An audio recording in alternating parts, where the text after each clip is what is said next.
ఆ గజలక్ష్మీదేవి ఫోటో ఇంట్లో పూజ గదిలో పెట్టుకొని, దానికి చక్కగా పసుపు రాసి, కుంకుమ బొట్లు పెట్టి, ఆవు నెయ్యితో దీపం వెలిగించి, లక్ష్మీ అష్టోత్తరం చదువుకుంటూ మారేడు దళాలతో గానీ, పద్మ పుష్పాలతో గానీ పూజ చేసుకోండి.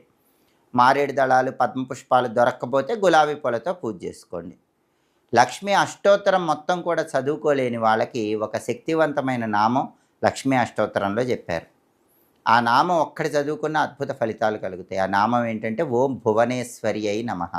ఈ చిన్న నామం చదువుకుంటూ లక్ష్మీదేవిని పూజించండి. శ్రీ మహాలక్ష్మీదేవికి పాలతో చేసిన పాయసం నైవేద్యంగా సమర్పించండి.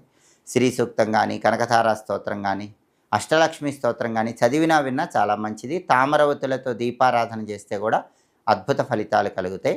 లక్ష్మీ పంచమి చాలా శక్తివంతమైన రోజు. ఆ రోజు ఎవరైనా సరే సాయంకాలం పూట ప్రదోష కాలంలో కనకధారా స్తోత్ర పారాయణ తెలుపు రంగు వస్త్రాలు ధరించి